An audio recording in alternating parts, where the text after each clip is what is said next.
It is devastating how my generation wasn't required to learn how to tackle something that literally takes up about a third of your life or much more. In this wonderful episode, we're going to talk about 10 things. And you know, I can rant all day long. We approached the concept of working in my other video. Hopefully we got more open to understanding what work needs to be done. And there's a link, of course, in the description if you didn't see that video. The 10 things that we're going to talk about in this video and kind of expand on the idea of working, we're going to talk about starting that job search. We're going to talk about how you should handle a job search, like mentally. We're going to talk about how to build that starting resume and how to use that to find a job. We're going to talk about that interview process, all the things related to a good interview and how that works. We're going to talk about the intricacies of working that entry-level job as you go through your early life. We're going to talk about having a boss and having a leader, having someone that you have to kind of listen to and follow their orders and hopefully trust them in what they're doing. We're going to talk about how to work well, just kind of like the point-by-point things that really help you work well at your job and how people are going to see you and the things that really make you shine. We're going to talk about the things that you're going to have to look for as you advance in life. We're going to talk about the things of like what to look for in a career that you're going to choose and kind of why you're going to choose that and how that works into like work-life balance in your routine. And finally, we're going to talk about ways to avoid working and how you like view it as working and stuff like that and some things about that. So we'll talk about that at the very end. So to kind of go over all these types of things, it's going to be kind of an interesting kind of long video going over all these different types of things about working because I kind of wanted to expand on the idea, really get into the nitty gritty of a job search because it is just absolutely wild that my generation, especially myself, wasn't mandatorily required to attend like some sort of course that requires you to sit down and learn all the intricacies of what it's like to look for a job, how to prepare yourself for that job, how to approach that job, how to do well in that job, how to excel. I didn't get taught any of this. I kind of had to listen to some advice from, you know, parents and stuff like that and just find out along the way. So hopefully this helps you get a little bit of a leg up and understand some things before you make any mistakes or have to learn a bunch more things that I had to learn by going through the nitty-gritty experience. So first off, of course, starting that job search. Let's just get into it. Starting the job search. There are lots of job sites out there that you can go to start a job search. Of course, the first job that you're going to want to look for, if you're young and you haven't done a working job yet, you're going to want to look for just something simple, something to get you going, something to get you used to what working's like, something that's going to be at least a little bit easy to do for you so that you know what it's like to work. And of course, there's a lot of places you can just apply to around you in person. The one you're going to want to look for is just something that you think is going to pay a decent amount. You may be looking for minimum wage or slightly above to get started and get some money, get some income and feel what it's like to have a little bit of money, because I'm sure there's a lot of stuff you want to do with money. So find something simple. I mean, what I first did was work at a grocery store. You could work at a grocery store, you could work at a pet care facility, you could work at a sales store, like a merchandise store, like retail. You could work at a restaurant, be a server. There's a lot of little things you can do that are plenty available for entry-level jobs around there on the world. What you essentially want to do is just start applying. If you have no experience, no job history, just start applying places,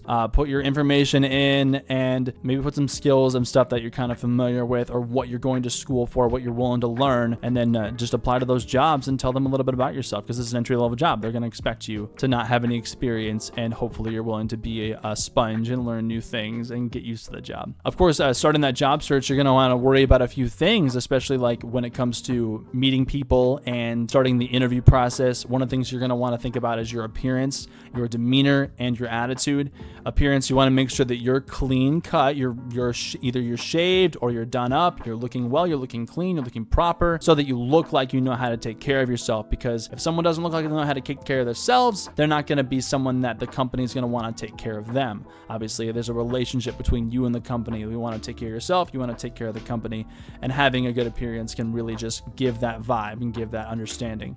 Your demeanor needs to be very professional, and you just need to be sort of easygoing and accepting to the things that are going to happen in your entry-level job. And having a positive attitude as well is going to help you along the way. Having a positive attitude just means that you're going to be seeing things in the best light as you can. You're not going to be downplaying all these things that you're going to have to run into that are going to be frustrating. You're going to be frustrated with how much time work is going to be taking away from you. You might be frustrated with the customers. You might be just not anticipating your work at all because you want to be doing something else. You need to have a positive attitude going into it, because you're going to be doing it. You got to be doing it, and you might as well have a good attitude going into it. There's a lot I could talk to you about a positive attitude and how to maintain that and how to develop that. So maybe there's a video about that to be made. The second thing to talk about, moving down the list, is how you should handle a job search mentally. Hopefully, once you've started that job search, you're looking around and find a decent job to apply at, and they're willing to see you. Hopefully, you'll have an interview going. We'll talk about that in a bit. But the job search mentally is going to be different for everyone. You're going to want to start looking for something that really appeals to you in some way, or just something that you know you're going to be decent at. Like, I knew I was going to be fine at bagging groceries. Obviously, that's all I expected to do at my entry-level job.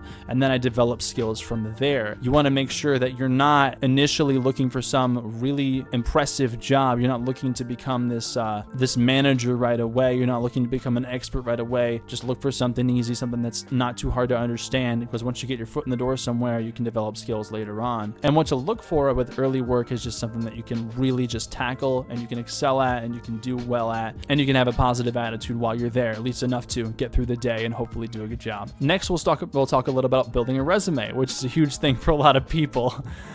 There's a lot of things about a resume you could talk about. There's a lot of research to look up online about resumes and so many templates you can find out there to make a good resume. You're going to want to start tacking on things to that resume that you think are good skills, especially those that relate to what you're looking for. Obviously, like in a retail job, your skills are going to want to be like people person. I'm enthusiastic. I can talk to customers well. I'm good with conflict and stuff like that. I'm good with a team, and I'm good under pressure as well. Stuff like that in a retail job is going to be really important. So maybe adding those skills, if you are good at them, is going to be really valuable and something that someone's going to see on a resume and be like, wow, it seems like they're going to be great in this environment. So the skills that you work up along the way, like being time efficient, being punctual, those are all very important. Some are very generalized. Like, obviously you want to make sure you're a formal professional person most of the time at your job, but you're also able to adjust to the situation and bring good skills that are going to be good at that specific job. Like, obviously if you're going to go work at a retail store, you're not going to write, oh, I'm great with dogs. I'm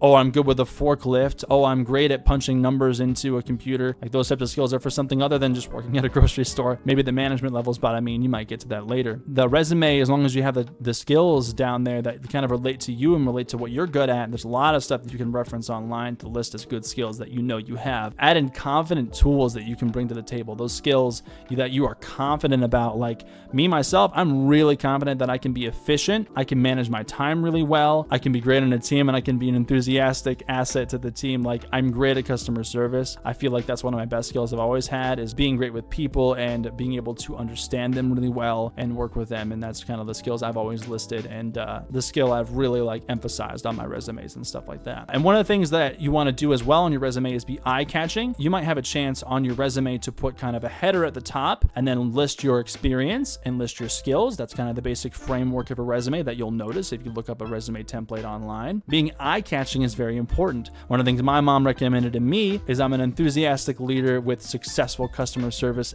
like expert experience and stuff like that. That was top of my resume, all nice and capitalized as a successful leader in customer service, because that is really something that I wanted to emphasize about myself, especially in the jobs that I was looking for.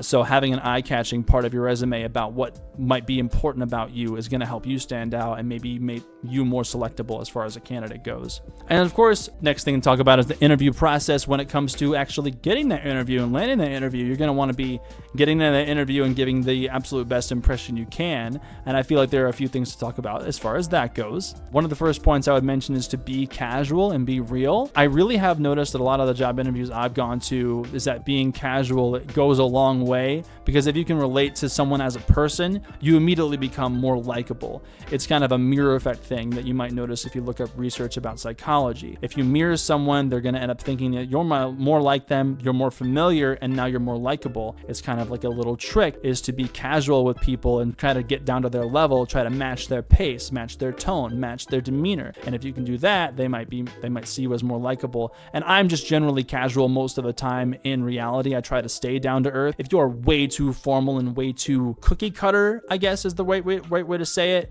you might seem very fake and very non-genuine. So to be genuine and real, I think, is a very valuable skill to have in an interview. And of course, I think you should always be enthusiastic as well as formal and kind of find a good balance of the two. Sometimes way too much enthusiasm can be seen as like, oh, this person's immature, this person's crazy, this person's just kind of out of hand right now.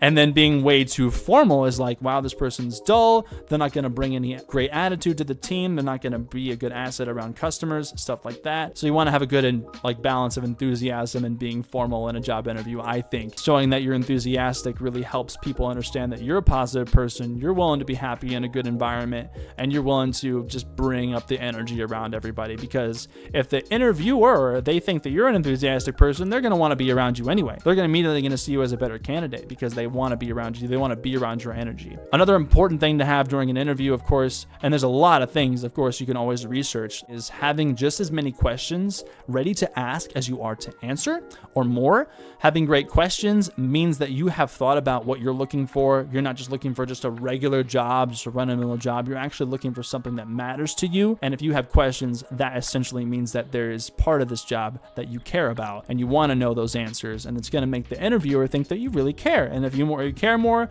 you're a more potential candidate, I believe. And there's going to be, of course, a lot of questions that you need to be ready to answer, like your, of course, work experience and what you're going to be like on this job. And if you're able to handle certain situations, they're going to ask you all those questions and you need to be ready for them as well with some notes, I think. Having a notepad with you really goes a long way, and it kind of speaks to knowing that notes are important, and they'll think that, oh, like this person knows what they're doing, they know how to take notes, they know how to like retain information. A notepad can help that. A couple more points to address there is always expressing that you can ask questions and constantly learn how to improve at a job. Being at a job, you don't want to just keep going on the day-to-day without any improvement and any change. You want to always be able to ask questions about how to make yourself better and learn how to improve. And if you can express during an interview that you're willing to improve, they immediately think, well, this person might not have everything we're looking for, but if I can build them up, then they're going to be a great asset automatically. They'll just be whatever we need them to be, and they're going to be happy about it as well. And the final thing is expressing that you have great working skills, which I'll talk about a little bit later in number 7 of this little video. The number 5, moving down the list of my big points of this video, is talking about the intricacies of working that entry-level job. There's going to be a lot of things that you're going to have to do during an entry-level job that you might not be happy about, and the routine that you're going to have to keep. You do want to see it as just an entry-level job that you need to get through. Of course, it's not going to be the best thing in the world, but it's going to be something that you have to do. I talked a bit about this concept. As long as you're willing to start working and put your best foot forward in something, the concept of getting work in should just get you in that door and keep you moving and keep you going. Keeping a good routine at work and always getting your tasks done is always important, of course. When you're in that entry-level job, learn how to grow and learn how to see the world of what you're doing at your job. This, whatever store it is, whatever job it is, you want to try and understand it as best you can. The more you understand about general jobs, especially the one you're at, the more you can learn how to grow and how to work yourself into different positions and improve your own life. So moving on from that, another thing to talk about is having a boss and having a leader. A boss and a leader is an interesting concept to understand and accept, because sometimes you might have a problem with authority. I don't know how you're going to be. I don't know how you are, but sometimes people just do not accept the way they're told how to do something.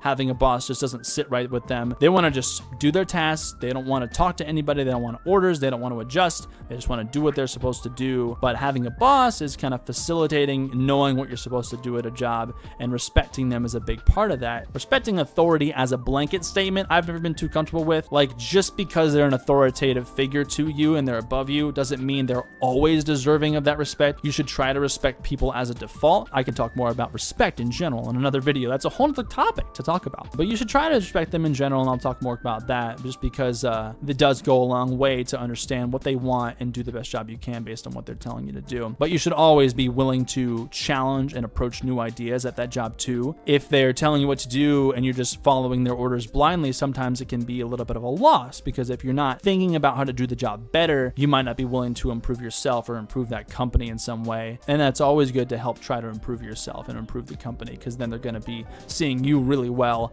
and they're going to be, interested in promoting you or helping you grow as a person. And that boss, that leader, I would say it's always good to try to be their best friend, try to be like them or be better than them. If you're like that boss is going to be like, wow, this person's my number 2. Apparently this person I have working on me is just another copy and paste of myself, and I'm really happy to always be able to rely on them because I trust them. They're exactly like me. They're exactly what I want in a person and an employee, so I know what's going to get done because I would do that, of course. And being their best friend, just learning their ins and outs and learning who they are, that helps looks go a long way too. Like I said about relatability, if they understand you and they're friendly with you, they're going to like you a little bit more, and they might be more apt to give you better responsibilities and maybe give you a pay bump. Who knows? That's like the kind of nature of low-level jobs and having a boss. Another point to talk about is how to work well. I talked about, of course, like in an interview, you might talk about these points. I'm just going to fire them off. How to work well in a job. You want to make sure you're okay working as a team and you're good at that. You're great about being a leader when you can be.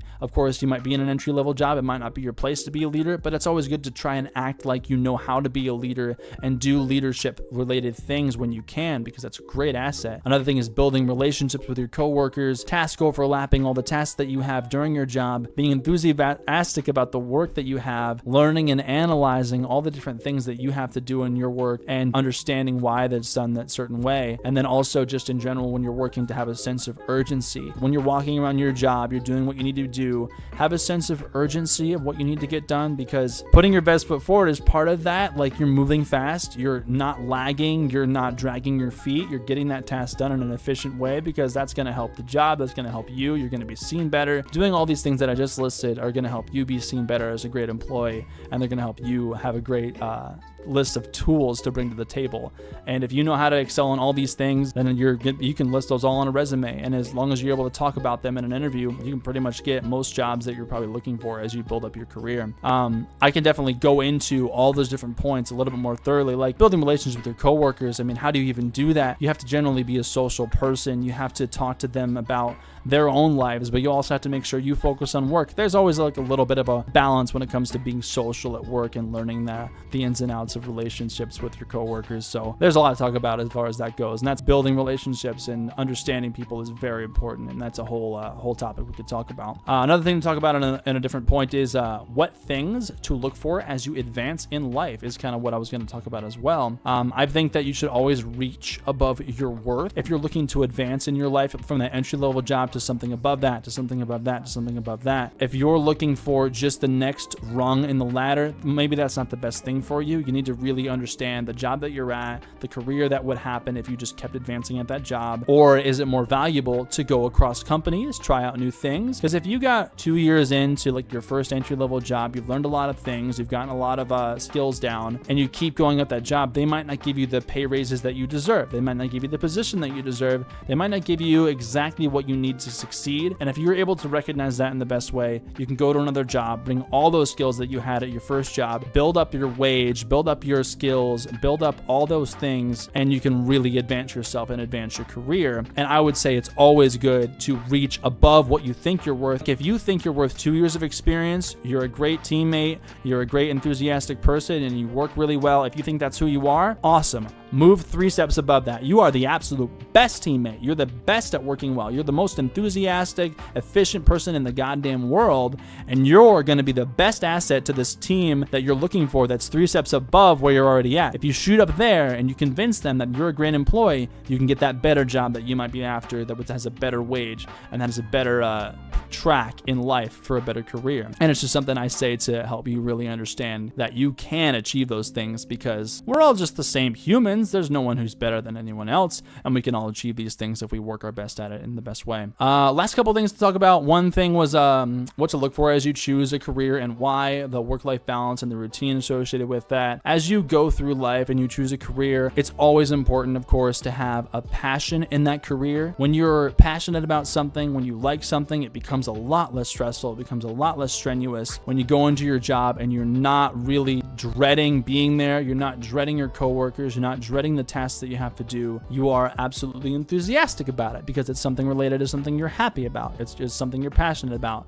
If you're, of course, in an entry-level job and you never shift to something you're passionate about, you're probably not going to enjoy your life. Again, like I said, work is kind of like a third of your life. If you're not in something that you enjoy, you're not enjoying your life. It's a direct cut and paste. If you're not enjoying a third of your life, that's pretty darn important, right? Try to make sure you're choosing choosing a career and shift to a career that's going to make you feel a little bit better, that you're going to enjoy as you go, that you're going to be passionate about. The intricacies of what you're passionate about is something for you to discover, for you to understand.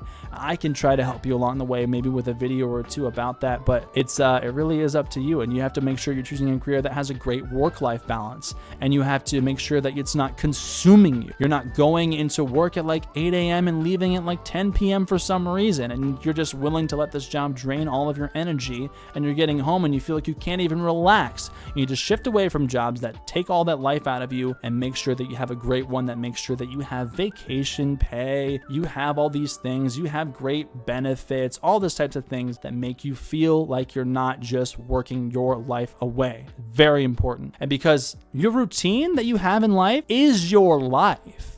Like, I'll talk about this probably in another video. Like I keep saying, I have so many ideas that I want to get out there. Your routine is your life. The moment you get out of your bed, from the moment you go back in your bed, you have a routine where you brush your teeth, you eat your food, you get dressed, of course, maybe not necessarily in that order, but you have a routine of going to work, you drive there, you work, you drive home, you do a couple things and before you go to bed, and then you go to bed. That whole routine of what I just listed, you probably can copy and paste that across 5 different days and have the exact same day 5 days in a row. And if that is happening, that means that your routine has become your entire life pretty much, or at least 75% of it.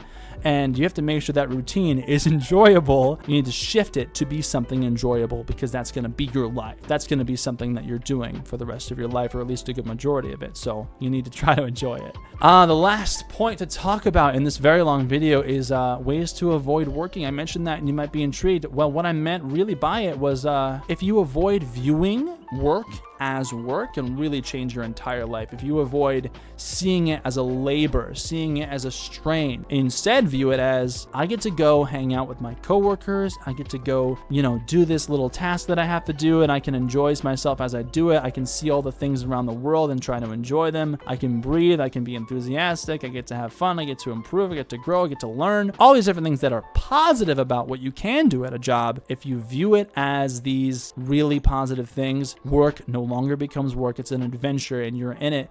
You get to just live your life and you get to just be doing things, and it's no longer like you have to work and punch a clock and be all strained about it. You can just work and enjoy it as you go, and you're just living your life at that point. Shifting away from viewing it as work, another way you can avoid working is by building your own business. That's a whole nother video to talk about the intricacies of that. But if you don't feel like you want to work for someone else, if you don't want to work in general, there are ways to build your life up in certain ways where you can reach the level of not having to work. Of course, that's something that I haven't achieved yet, of course, but some people are able to achieve that. And if they're humans and they're just like you can achieve that too. There's really nothing stopping you from doing it. You're not worse than them in any particular way at all. You can do that if you like to. Find an idea that you're interested in, like clothes or dentistry or merchandising or building an entire brand around shoes. I don't know. Whatever it is, if you're passionate about it, you could build a business about it and you could be your own boss. And eventually, if you're well enough into that business, you could get your own CEO who's running that business for you, and you could just take a seat.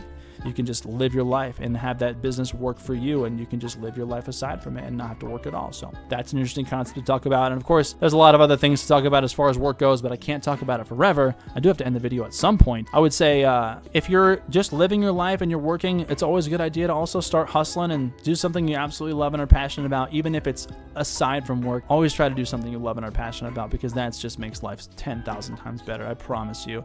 Doing something you love and just enjoying the moment as often as you can is just so valuable. Now that I've kind of gone through all my points, what would you say is something that no one taught you about work? Because I learned so many different things about working as I went through, but what did no one teach you? I'm really curious, so let me know. So with that, we'll just wrap up that video, that nice long video. These are my opinions, of course, and you should always research and try to form your own opinion, accurately informed if you can. Always be logical, always be real, always be aware, always be introspective, and enjoy the moment right now, because that is life. So see ya.